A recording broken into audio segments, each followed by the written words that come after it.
नमस्कार दोस्तों, आज के हमारे इस वीडियो में हम आपके लिए सर्व पितृ कार्य अमावस्या की पौराणिक कहानी लेकर आए हैं। पौराणिक मान्यताओं के अनुसार श्रेष्ठ पितृ अग्निश्रवात और बर्हिश्रपात की मानसी कन्या अश्रोदा घोर तपस्या कर रही थी। वह तपस्या में इतनी लीन थी कि देवताओं के 1000 वर्ष बीत गए। उनकी तपस्या के तेज से पितृलोक भी प्रकाशित होने लगा। प्रसन्न होकर सभी श्रेष्ठ पितृगण अश्रोदा को वरदान देने के लिए एकत्र हुए। उन्होंने अश्रोदा से कहा, हे पुत्री, हम सभी तुम्हारी तपस्या से अति प्रसन्न हैं, इसलिए जो चाहो वर मांग लो। लेकिन अश्रोदा ने पितरों की तरफ ध्यान नहीं दिया। वह उनमें से एक अति तेजस्वी पितृ अमावसु को पलक झपकाए बिना निहारती रही। पितरों के बार बार कहने पर उसने कहा, हे पितृदेव, क्या आप मुझे सच में वरदान देना चाहते हैं? इस पर तेजस्वी पितृ अमावसु ने कहा, हे अश्रोदा, वरदान पर तुम्हारा अधिकार है, इसलिए निसंकोच होकर मांगो। अश्रोदा ने कहा, प्रभु, यदि आप मुझे वरदान देना ही चाहते हैं तो मैं आपके साथ का आनंद चाहती हूँ।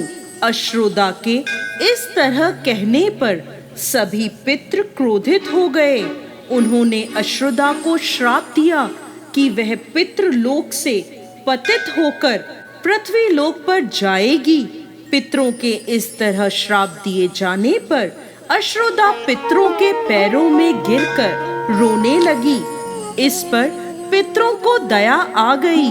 उन्होंने कहा, अश्रोदा, तुम पतित योनि में श्राप मिलने के कारण मत्स्य कन्या के रूप में जन्म लोगी। भगवान ब्रह्मा के वंशज महर्षि पराशर तुम्हें पति के रूप में प्राप्त होंगे। तुम्हारे गर्भ से भगवान व्यास जन्म लेंगे।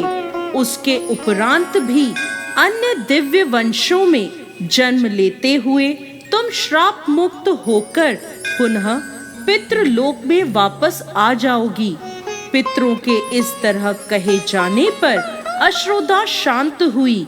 अपने तेज एवं सौंदर्य से अप्सराओं को भी लज्जित करने वाली अश्रोदा के प्रणय निवेदन को अस्वीकार किए जाने पर सभी पितरों ने अमावसु की प्रशंसा की और वरदान दिया, हे अमावसु, आपने मन को भटकने नहीं दिया, इसलिए आज से यह तिथि अमावसु के नाम से जानी जाएगी।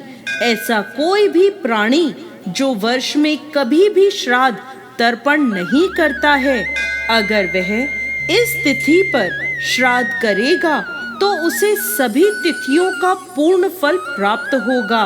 तभी से इस तिथि का नाम अमावसु अमावस्या हो गया और पितरों से वरदान मिलने के फलस्वरूप अमावस्या को सर्व पितृ श्राद्ध के लिए सर्वश्रेष्ठ पुण्य फलदायी माना जाता है।